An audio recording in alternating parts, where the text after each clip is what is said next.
Okay, so now we learned about widget, element, and render trees. And especially understanding the relation between widget and element trees is really important. And it is important to keep in mind that for widget trees, the build method is called very frequently, whenever the state changes, for example. But on the other hand, elements are not recreated unnecessarily. Now we can also use this newly gained knowledge to take another look at keys. Because it turns out that in Flutter, this key concept is in the end related to this widget element tree thing and how Flutter updates the UI. And just in case it's not clear what I mean, with keys I mean these keys which we had to accept as named arguments in all our widgets and which we forwarded to our parent widgets. Or the case where we actually used this key parameter to add a key when working with the dismissible widget in the previous course sections. That's the keys I'm referring to here. So what's up with all these keys? For that, I prepared the keys folder with various files, and in there you have this keys.dart file, which in the end defines a to-do class, and this is in the end a data model, not a widget. But then I also do have a widget in there, the keys widget, which is a stateful widget, which then has a bunch of dummy to-do items that will be output on the screen, and some order state, some order property that can be changed, which defines how these to-dos will be ordered, so in which order they will be displayed.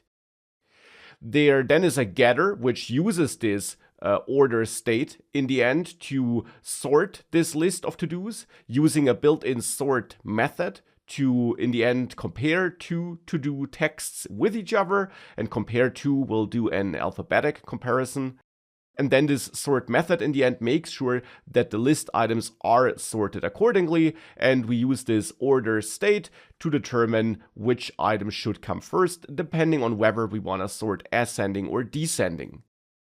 It's also worth noting that sort is being called on a copy of my to-dos list here. So that's my dummy to-dos list, and I'm creating a copy here with list of, because sort is a method that changes the list on which it's called, and I don't want to change the original list stored in underscore to-dos, but instead I just want to work with a copy so that the original list always stays the same in memory.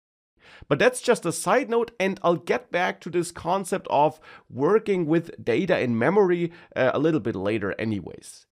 But this is what I'm doing here. I'm ordering the to-dos based on my order state. This order state is changed here in this change order method.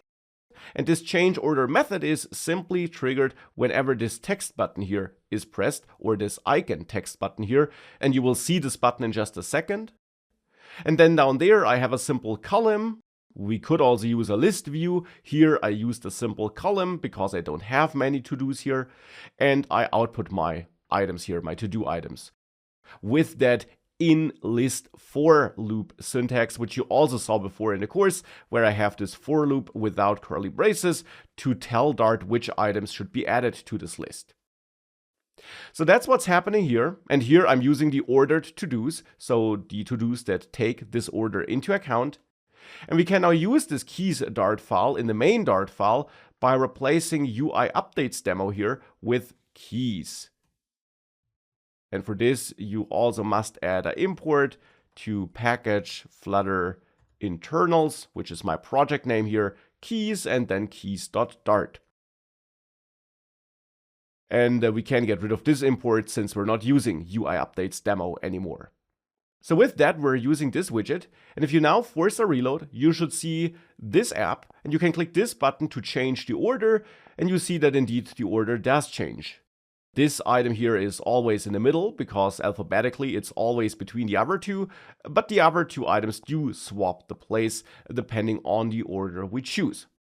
And this simple demo app is great for diving into the concept of keys again.